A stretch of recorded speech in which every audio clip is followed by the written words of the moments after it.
Em destaque no Panorama CBN, Estado do Rio convocará eleição indireta. Ex-governador foi condenado e se tornou inelegível. Senado aprova projeto que torna misoginia crime. STF julga hoje decisões contra penduricalhos. Primeiro caça supersônico feito no Brasil é apresentado na Embraer. Estados Unidos impõem condições para encerrar a guerra contra o Irã. Panorama CBN. Oi, tudo bem? Eu sou Bianca Santos e esse é o Panorama CBN da manhã de quarta-feira, 25 de março de 2026. Eu te conto em menos de meia hora o que de mais importante acontece no Brasil e no mundo. Vamos juntos. Começo contando sobre a situação no Rio de Janeiro, que está bem delicada. A situação política, né? O governador interino do Rio, desembargador Ricardo Couto, tem até hoje para convocar eleição indireta no estado. O cargo ficou vago com a renúncia de Cláudio Castro e a ausência de um vice-governador. O presidente da Assembleia Legislativa do Estado, que é o nome seguinte da linha sucessória, também não pode assumir, porque está afastado do posto. Com isso, o Executivo Fluminense está sob o comando do presidente do Tribunal de Justiça, que é o Ricardo Couto. Ontem também, o Tribunal Superior Eleitoral decidiu pela inelegibilidade de 8 anos de Cláudio Castro, por abuso de poder político e econômico nas eleições de 2022. 5 ministros votaram a favor da punição. As divergências foram dos ministros André Mendonça e Cássio Nunes Marques. A decisão também atingiu o ex-vice-governador Thiago Pampolha e o presidente afastado da Assembleia, o deputado estadual Rodrigo Bacelar. Ele teve ainda o mandato cassado pela corte. Os réus foram condenados por um esquema de contratação irregular de funcionários fantasmas na CEPERJ, que é uma fundação estadual, e também na UERJ, a Universidade do Estado do Rio de Janeiro. Essas pessoas atuaram como cabos eleitorais. O Ministério Público Eleitoral contabilizou mais de 27.600 contratações nesse contexto, com gasto estimado em 248 milhões de reais. O julgamento foi retomado após um pedido de vista do ministro Nunes Marques. O placar já estava em 2-0 pela condenação dos réus. O ministro votou contra as condenações. Na sequência, o ministro Floriano de Azevedo Marques votou pela inelegibilidade e disse que, mesmo com a renúncia de Castro na véspera do julgamento, ele deve ficar inelegível. Em relação a Cláudio Castro e Thiago Pampolha Gonçalves, muito embora não haja mandados a serem invalidados, haja vistas as renúncias do primeiro na data de ontem e do segundo ao tempo de sua nomeação para o Tribunal de Contas do Estado, é de rigor a cassação dos respectivos registros. Bom, depois a ministra Estela Aranha acompanhou o voto de Floriano. E ainda o ministro André Mendonça abriu divergência parcial. Ele argumentou que Castro deveria ter o mandato cassado se ainda estivesse no cargo, mas não ficar inelegível. O último voto decisivo foi da presidente do TSE, ministra Carmen Lúcia. Ela disse que tem convicção da participação de Castro nos abusos. Com a edição do decreto, ficou permitido o uso da Fundação para realização de acordos sem qualquer controle de legalidade, da impessoalidade, da exigência de concurso público em valores altíssimos. Então, não tenho dúvida quanto à participação do governador Cláudio Castro, com todas as vênias da divergência que foi aberta, nas irregularidades praticadas na CEPERJ. A Corte não entrou no mérito da convocação de novas eleições e considerou o assunto superado, já que Cláudio Castro deixou a cadeira, como eu falei. Com isso, o Rio de Janeiro terá eleições indiretas para um mandato tampão. Nesse formato, os 70 deputados estaduais que vão decidir um novo nome para comandar o estado. Os nomes que vão concorrer a esse processo, no entanto, ainda dependem de validação das regras pelo STF. Hoje, o que está valendo é uma liminar do ministro Luiz Fux, que determina voto secreto. E ainda de acordo com a decisão, só pode concorrer quem estava fora de cargos do Executivo há pelo menos 6 meses. Após o julgamento ontem, Cláudio Castro disse que sempre governou dentro da legalidade e que vai recorrer. As defesas de Thiago Pampolha e Rodrigo Bacelar não se manifestaram. Não está fácil não a situação política do Rio de Janeiro e a gente vai contando aqui, destrinchando para você nos próximos dias.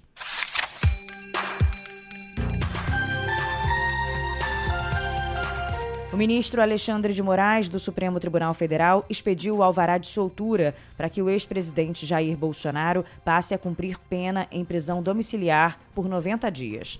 A ida de Bolsonaro para casa agora depende apenas da alta médica. O ex-presidente, lembrando, cumpre uma pena de 27 anos, né? A decisão de Moraes prevê o uso de tornozeleira eletrônica e a proibição total de uso de celular e redes sociais. O ministro vetou também qualquer comunicação externa e suspendeu até visitas, exceto de familiares diretos, advogados e equipe médica. Também estão proibidos gravações, manifestações e acampamentos em um raio de 1 quilômetro do condomínio de Bolsonaro. A Polícia Militar vai ficar responsável pela fiscalização, com revistas em veículos e visitantes e relatórios periódicos.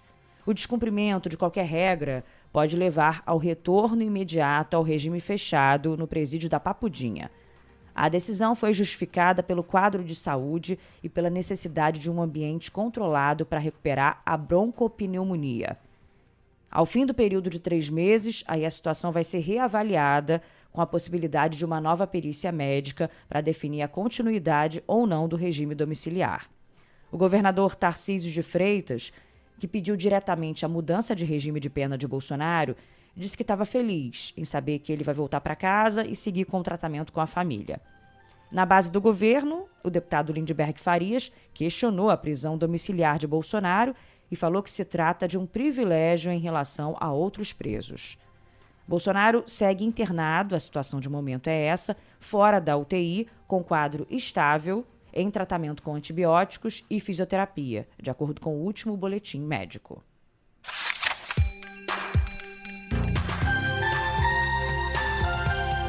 Vai seguir para a Câmara dos Deputados o projeto de lei que equipara a misoginia, caracterizada pelo ódio ou pela aversão a mulheres, ao crime de racismo.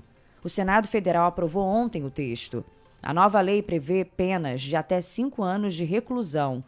De acordo com o texto, será considerado discriminação qualquer atitude ou tratamento dado à pessoa ou a grupos minoritários que cause constrangimento, humilhação, vergonha, medo ou exposição indevida e que usualmente não se dispensaria a outros grupos em razão da cor, etnia, religião, procedência nacional ou condição de mulher. Senadoras e senadores ressaltaram que, sem debate mais amplo com a sociedade para enfrentar o machismo, a mudança na lei sozinha não será suficiente. A autora do projeto, que é a senadora Ana Paula Lobato, que é do PSB, classificou a proposta como um socorro para as vítimas de violência. A pena, então, é de 1 a 3 anos de prisão e multa. No caso de injúria, ofensa à honra e à dignidade, pode ser maior, de 2 a 5 anos de prisão, além da multa. Crimes inafiançáveis e que não prescrevem, ou seja, não perdem a validade com o passar do tempo. Como eu falei, o texto agora seguirá para a Câmara dos Deputados. Já está em vigor, após a sanção do presidente Lula, a lei antifacção. O projeto recebeu apenas 2 vetos. Um dos trechos vetados previa a equiparação de penas entre integrantes e não integrantes de facções. A avaliação da equipe técnica foi de que o ponto poderia abrir brecha para criminalizar movimentos sociais. Outro trecho vetado trata do artigo que levaria a União a perder receitas relativas a produtos e valores apreendidos do crime organizado. Após pressão do Congresso, pontos controversos ficaram no texto.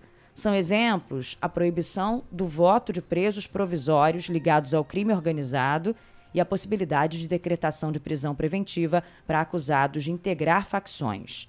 O presidente Lula destacou como positivo o fim do auxílio-reclusão para presos integrantes de facções criminosas. Aqui é uma coisa importante, que é uma coisa tão importante quanto a própria lei. É o cidadão que quiser cometer os seus crimes, ele saiba que os seus filhos e a sua esposa irão pagar pela irresponsabilidade dele, e eu acho isso uma medida muito relevante. Ele tem que sentir que ele não está causando mal apenas à sociedade, mas ele está causando mal à sua família e aos seus dependentes. O presidente da Câmara dos Deputados, Hugo Mota, participou do ato e disse que o Brasil está dando a resposta mais dura às organizações criminosas. Ele chamou atenção para a tramitação sem politização, nas palavras dele, no que ele pensa. Trouxemos novas tipificações criminais, trouxemos mudanças no que diz respeito ao tribunal do júri, no julgamento de mortes que se dão para domínio de territórios, um papel da parte das facções criminosas de poder direcionar o próprio tribunal de júri com ameaças, com posicionamentos que traz até hoje, no final, impunidade. Essa talvez seja a grande inovação que a lei traz. O texto prevê penas de 20 a 40 anos para integrantes de facções, tipifica ações como domínio territorial e determina que chefes do crime cumpram pena obrigatoriamente em presídios federais. A nova lei facilita também o confisco de bens e o bloqueio de contas e criptoativos.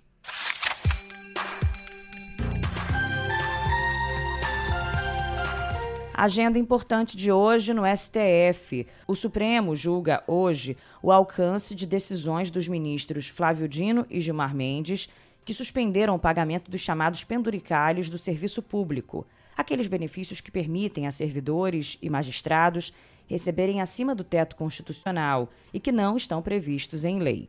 O julgamento vai definir se ficam mantidas e em que extensão as liminares concedidas por Dino e Gilmar, que interromperam pagamentos considerados irregulares.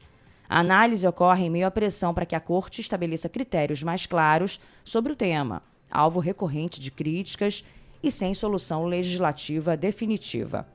Na prática, o STF vai ser chamado a arbitrar até onde vão as exceções ao teto do funcionalismo, hoje equivalente ao salário dos ministros da própria Corte, cerca de R$ 46 mil, e também quais verbas podem, de fato, serem classificadas como indenizatórias. O julgamento será feito sob a influência de uma nota técnica elaborada por uma comissão criada no âmbito do STF, com representantes dos 3 poderes, que tenta oferecer uma saída estruturada para o problema. O diagnóstico da comissão é de que há uma insegurança jurídica que dura décadas, justamente pela ausência de critérios uniformes sobre os penduricalhos.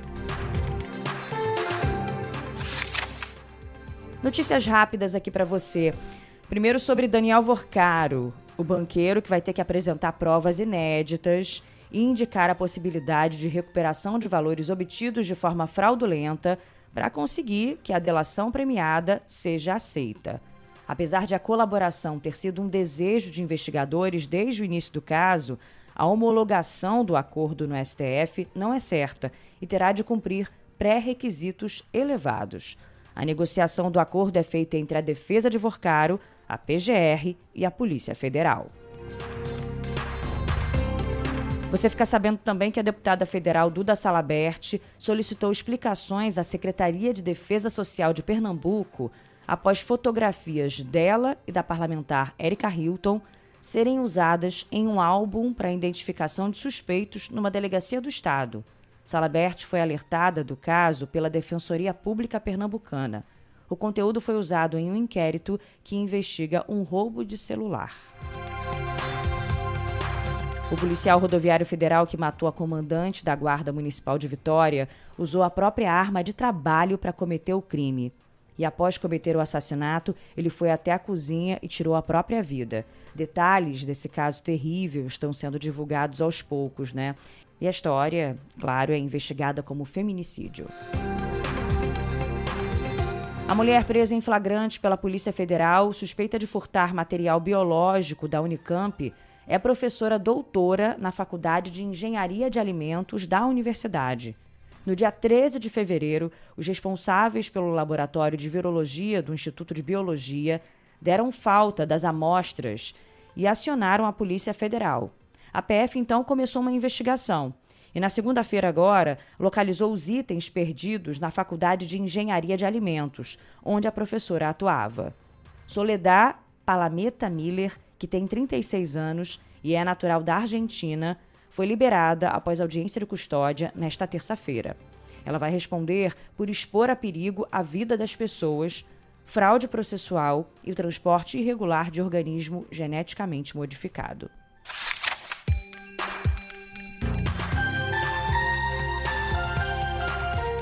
Vamos a outro assunto importante de hoje.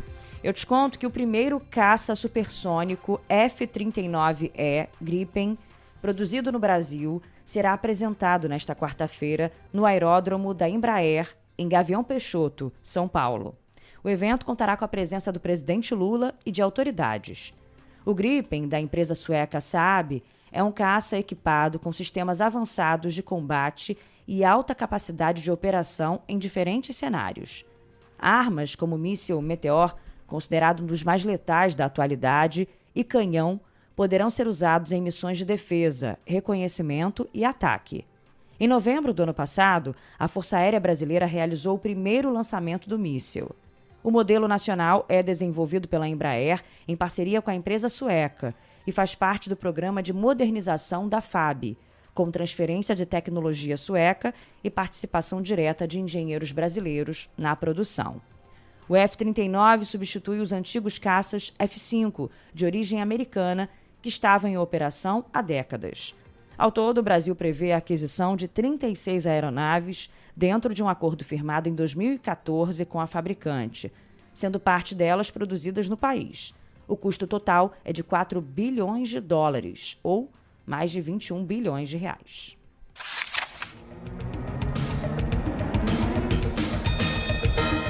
Agora os destaques internacionais. O petróleo estendeu as quedas na abertura do mercado internacional, enquanto as ações asiáticas subiram nas primeiras negociações. O Brent, referência global, recuou mais de 2%, cotado a 94 dólares. A queda é uma resposta do mercado aos movimentos mais recentes da guerra no Oriente Médio. Ontem, o presidente Donald Trump adotou um tom menos bélico e repetiu o discurso de que está negociando o fim do conflito. Ele contrariou a versão do Irã, que nega oficialmente ter se engajado em qualquer negociação com o governo americano desde o início dos combates. Eles vão fazer um acordo. Eles fizeram algo ontem que foi realmente incrível. Eles nos deram um presente e o presente chegou hoje. Foi um presente muito grande que vale uma quantia tremenda de dinheiro. Não vou falar o que é esse presente, mas é relacionado a gás e óleo e foi uma coisa muito boa que eles fizeram. Mas o que isso me mostrou é que estamos lidando com as pessoas certas. Um porta-voz militar iraniano zombou das tentativas dos Estados Unidos de um acordo de cessar-fogo, insistindo que os americanos estavam negociando apenas consigo mesmos. E segundo o jornal The New York Times, um plano de paz enviado pelo governo americano ao Irã contém 15 pontos e propõe um cessar-fogo de 30 dias. Em troca, o regime se comprometeria em acabar com todo o enriquecimento de urânio e suspender o financiamento a grupos como o Hamas na faixa de Gaza e o Hezbollah no Líbano. O acordo também fala em transformar o Estreito de Hormuz, por onde passam 20% da produção mundial de petróleo e gás, numa zona de livre navegação. Depois de países europeus e aliados falarem em uma iniciativa para reabrir o estreito, o Irã informou que embarcações não hostis vão poder transitar pela passagem. Enquanto isso, Israel ampliou a ofensiva militar e anunciou a ocupação de uma grande faixa no sul do Líbano. E a embaixada do Irã no Brasil criticou o X, o antigo Twitter, por trocar o emoji da bandeira oficial do país pela versão usada antes da Revolução de 1979, símbolo hoje adotado pela oposição ao regime islâmico. Em nota, a representação diplomática chamou a mudança de antiprofissional e pediu que brasileiros usem apenas as cores verde, branca e vermelha para se referir à nação que enfrenta violentos protestos desde o início de 2026. A tragédia no México. Um jovem de 15 anos supostamente atirou e matou 2 professoras em uma escola particular no estado de Michoacán, no oeste do país. O aluno da escola Macarenco, que fica na cidade portuária de Lázaro Cárdenas, teria usado um fuzil de assalto de alta potência durante o ataque. Numa publicação na Rede X, autoridades locais informaram que 2 vítimas com múltiplos ferimentos à bala foram encontradas no local e que o suspeito foi preso. O governador do estado, Alfredo Ramírez, lamentou as mortes e informou que as 2 vítimas eram as professoras Tatiana e Maria del Rosário. O suposto agressor era um estudante do ensino médio que se preparava para a faculdade. O estado onde isso aconteceu é há muito tempo um dos mais violentos do México e um reduto de extorsão, sequestro e outras atividades criminosas. É também um importante campo de recrutamento para grupos criminosos que lutam por rotas de tráfico de drogas. Tiroteios em escolas, no entanto, são raros no México, apesar dos altos níveis de violência ligados ao crime organizado. A Justiça dos Estados Unidos concluiu que a Meta, dona do Instagram e do WhatsApp, violou a lei de proteção ao consumidor do estado e ordenou que a empresa pague 375 milhões de dólares em penalidades civis. A ação foi movida pelo Procurador-Geral do Estado do Novo México. Raul Torres acusa a empresa de enganar usuários sobre a segurança das plataformas e de permitir a exploração sexual infantil. A empresa de Mark Zuckerberg nega as acusações. O presidente do Chile, José Antônio Kast, retirou o apoio do país à candidatura da ex-mandatária chilena Michelle Bachelet ao posto de secretária-geral da ONU. A decisão é mais uma guinada nas políticas de Estado adotadas por Kast, empossado há 2 semanas.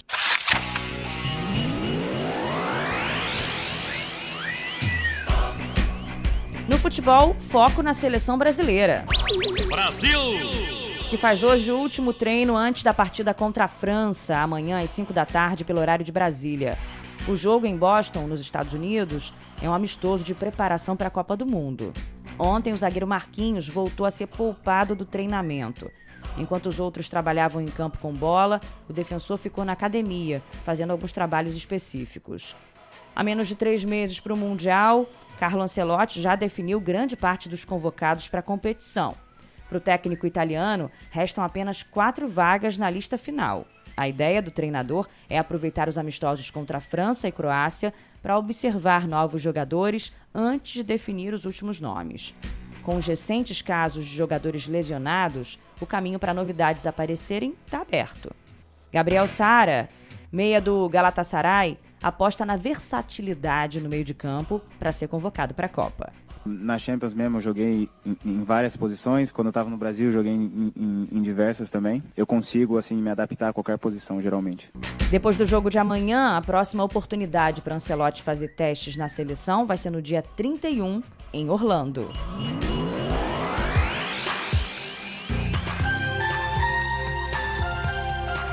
Ponto final no Panorama CBN de hoje. Vou encerrando por aqui junto com o nosso DJ Laerte Afonso e o nosso editor Lucas Soares. Você também faz parte desse time, né?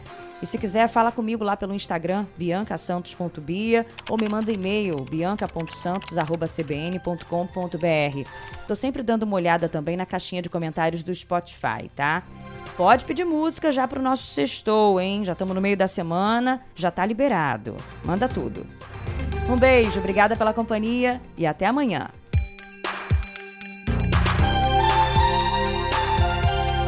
Panorama CBN. As principais notícias do dia em menos de meia hora.